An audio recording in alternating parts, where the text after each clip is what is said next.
Anvika Rao was promised a life of luxury. Farah Al Dahan returned seeking justice. And Sheikh Zayed Al Dahan never imagined his secrets would unravel until a missing bride, a hidden USB, and a buried body turned Dubai's most powerful man into its darkest scandal. Anvika Rao had always dreamed of escaping the monotony of her small town in southern India. She was 22, strikingly beautiful, and full of ambition. When a modeling scout spotted her during a local fashion competition, it felt like fate. Within months, she was flown to Dubai on the promise of an exclusive photo shoot. The city dazzled, her glass towers scraping the sky, gold-plated lobbies, and people who moved like they had secrets to keep. She was lodged in a luxury hotel, pampered, dressed, and photographed. But the modeling contract was never signed. Instead, a new offer came from a man she had only seen once, Sheikh Zayed Al Dahan. Zayed was in his late 50s, charismatic and composed, with a presence that commanded silence. He was one of Dubai's most powerful real estate tycoons, known for owning half of downtown and being fiercely private. He requested to meet Anvika under the pretense of investing in her career. She was brought to his estate outside the city, surrounded by desert on all sides, a place so quiet it echoed. Their meeting lasted less than an hour, but it changed everything. Over the following weeks, lavish gifts began arriving: diamonds, designer handbags, and even a sports car she couldn't drive. His staff treated her like royalty. And then came the proposal, not through words, but a ceremonial arrangement, planned entirely by him.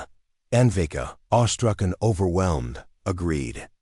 There were no guests, no photos, and no family members, just a few of Zayed's trusted men, a local cleric, and a contract written in Arabic she didn't fully understand.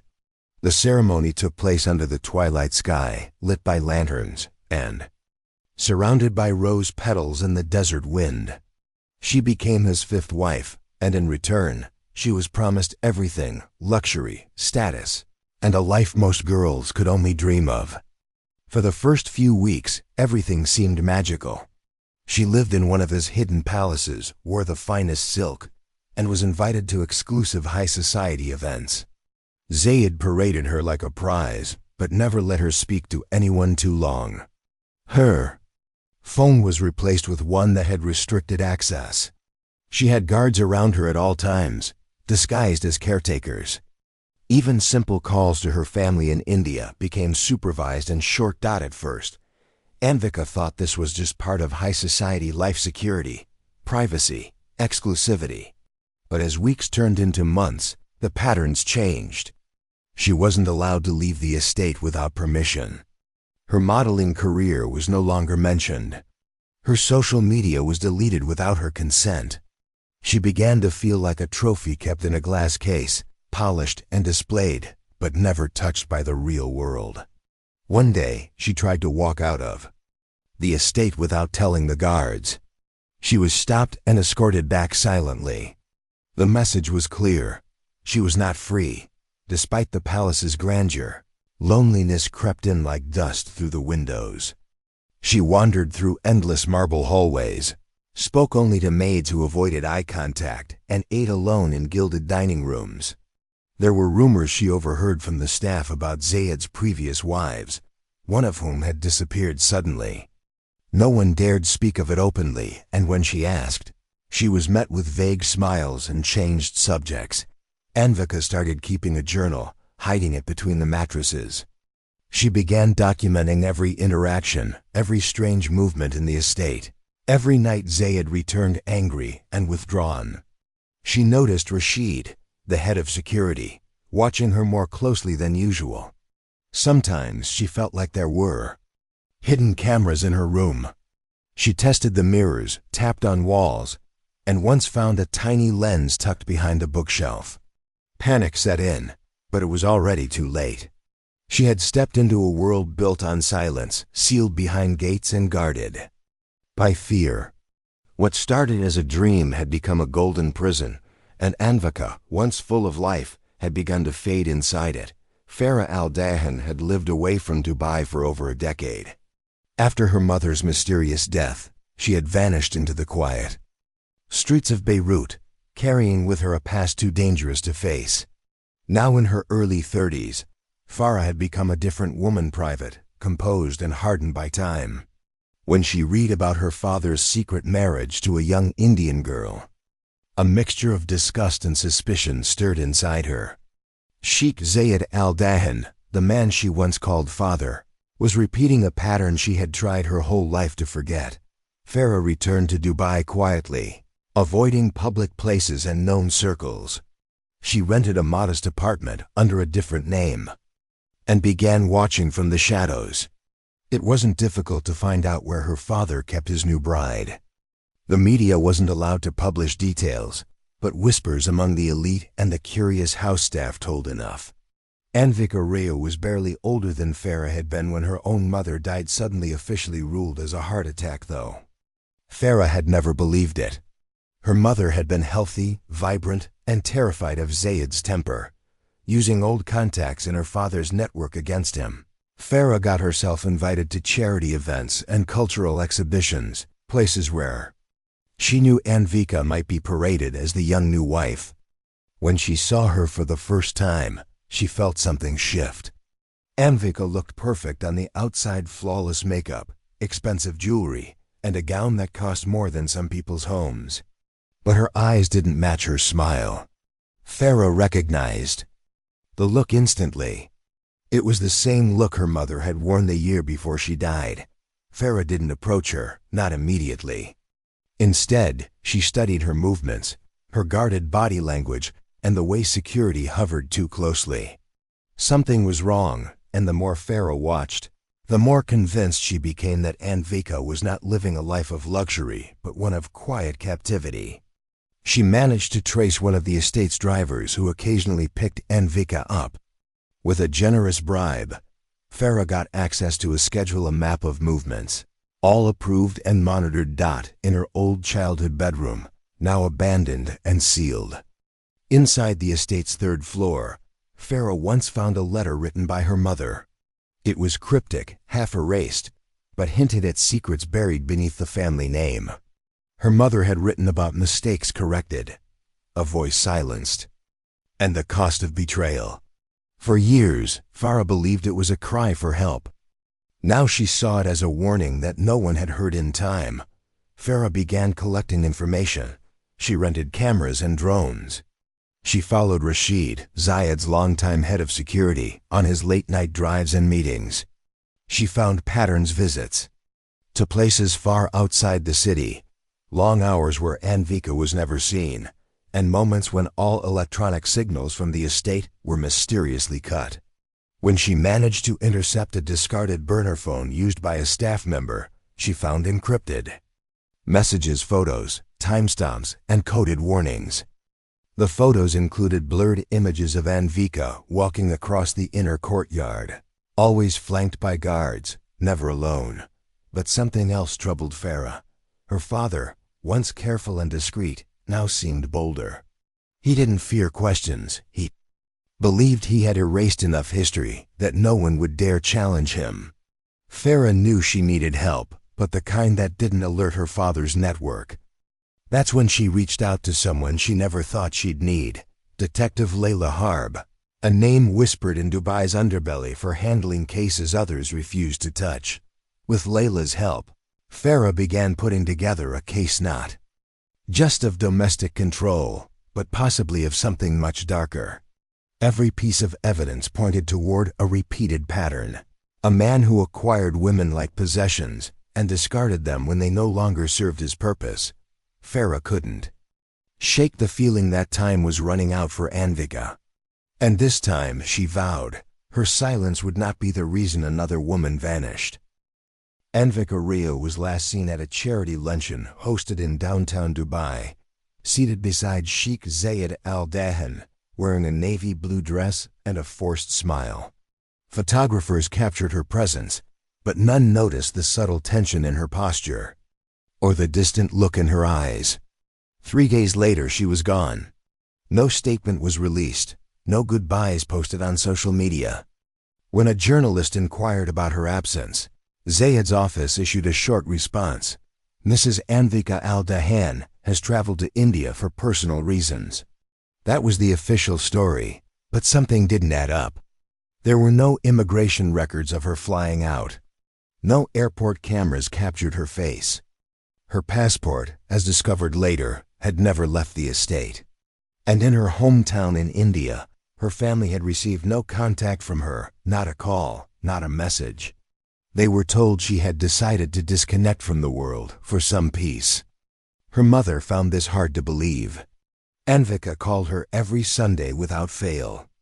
But when she pressed for information, all her calls were redirected to Zayed's office, where polite assistants reassured her everything was fine. Detective Laila Harb had been monitoring the situation, discreetly ever since her first conversation. With Farah, she knew Dubai's elite had ways of burying the truth, but she also knew signs of a cover-up when she saw them. The details around Anvika's disappearance were too clean, too silent. A high-profile wife of a known figure vanishing without notice should have drawn attention. Instead, there was barely a ripple. Laila decided it was time to look closer. Her first lead came from a housekeeper who worked part-time at the Al Dahan estate. The woman, whose identity remained hidden for her safety, told Laila she hadn't seen Anvika since the evening of a heated confrontation between her and Zayed. The next morning, Anvika's room was locked and no one was allowed inside. When the housekeeper returned later that week, she found the entire third floor under renovation, an odd coincidence, considering it had been untouched for years.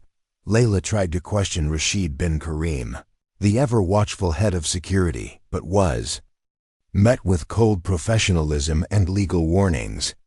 According to Rashid, Anvika had left voluntarily, and all matters regarding her were private and beyond the concern of the authorities.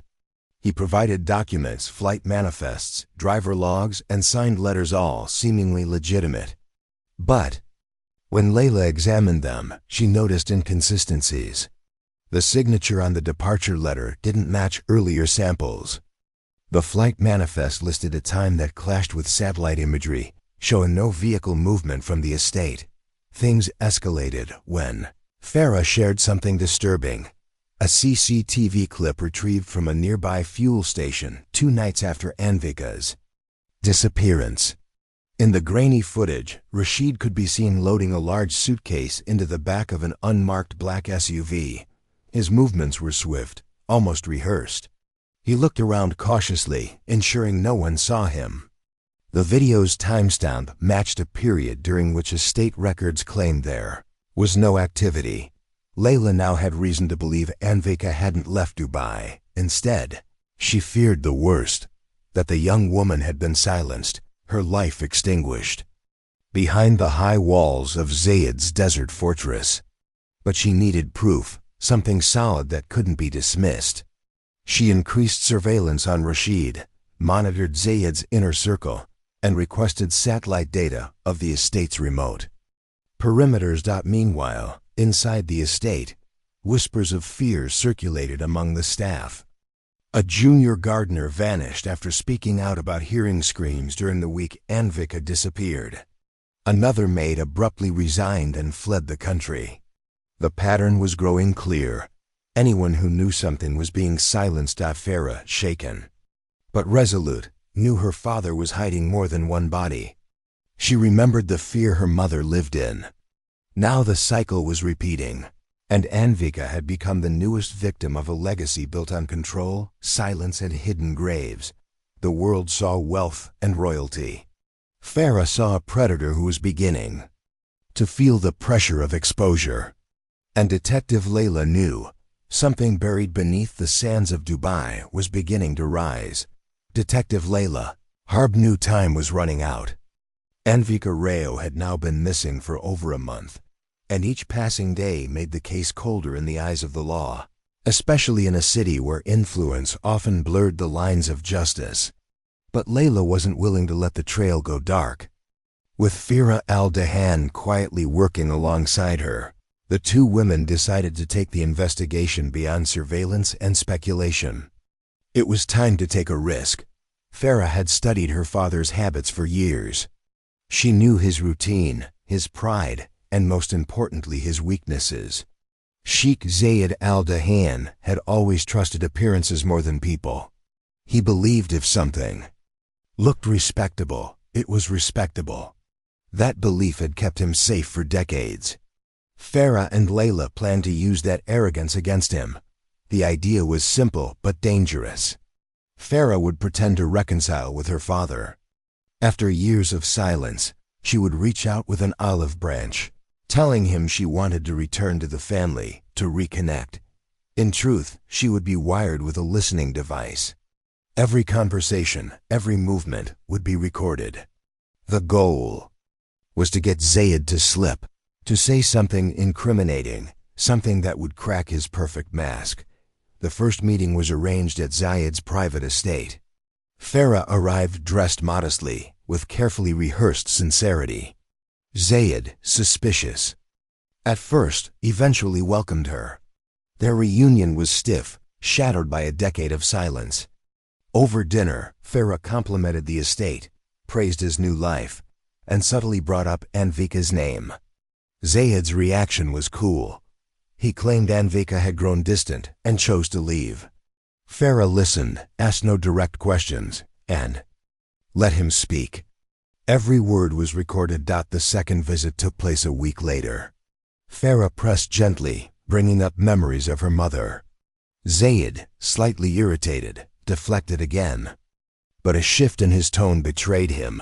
He began referring to Anvika in the past tense, slipped when mentioning the night she betrayed him. Farah mentioned a USB drive Anvika was rumored to have taken, one that possibly contained financial secrets Zayed had long hidden. That's when Zayed's mask cracked. He stood up from the table, voice lowered but firm. He spoke of betrayal, of loyalty, of how certain actions must be met with silence. He never mentioned murder directly, but his words painted a chilling picture. Weakness, he said, is a disease that spreads if not corrected. Farah remained calm, nodded, and let him speak. Every word was fed through the device to Laila, who listened from a surveillance van parked miles away. They finally had something, real-time evidence of a man covering up a disappearance, showing no remorse and indirectly confirming what they feared. Within hours, Laila assembled a small task force. No media, no noise. She knew if Zayed got wind of the plan, he would disappear or destroy evidence. The estate was raided just before dawn.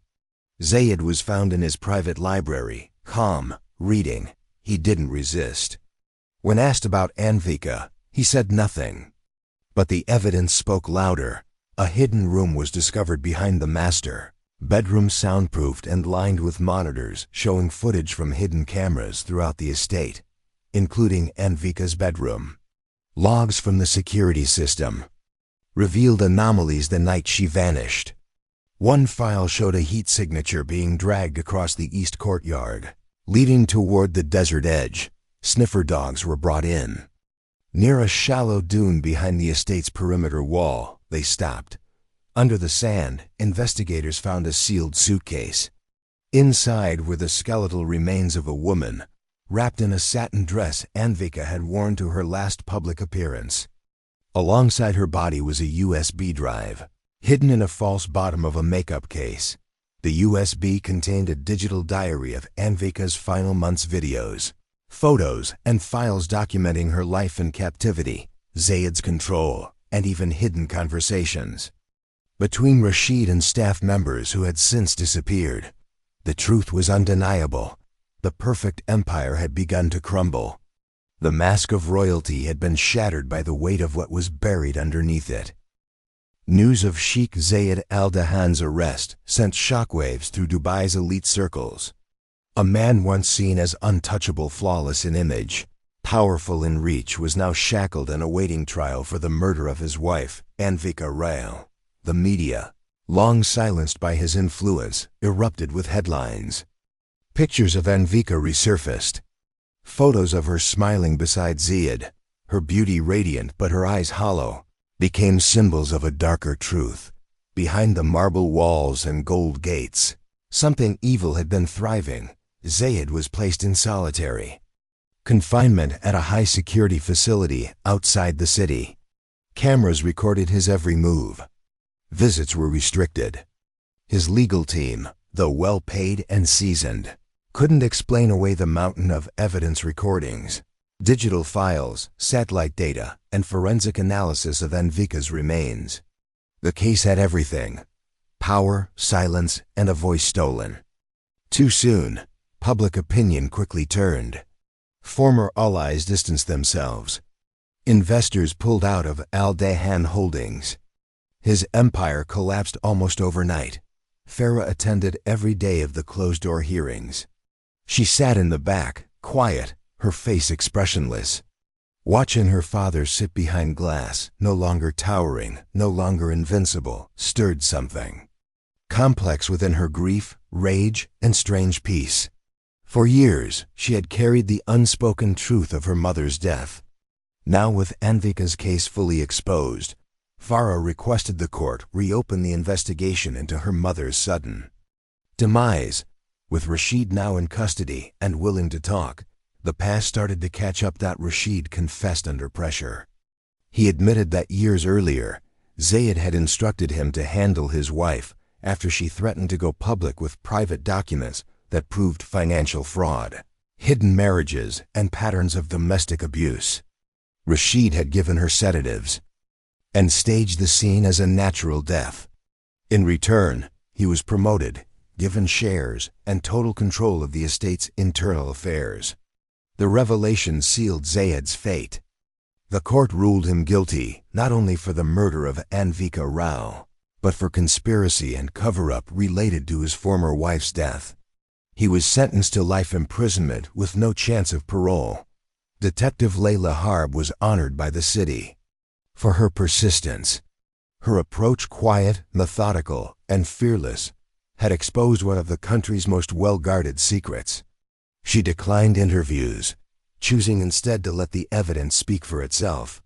Laila knew this case was not just about one woman's death. It was about a system that allowed power to mask violence. She continued her work, now leading a new unit focused on domestic abuse and human rights violations within elite households. Farah established the Anvika Foundation, a non-profit aimed at helping young foreign women trapped in controlling marriages. Abroad, it offered legal aid, housing, counseling, and emergency rescues. The foundation received global attention. Survivors began to speak up. More cases surfaced. And slowly, change began, small but undeniable. Back in India, Anvika's parents were flown to Dubai under government protection.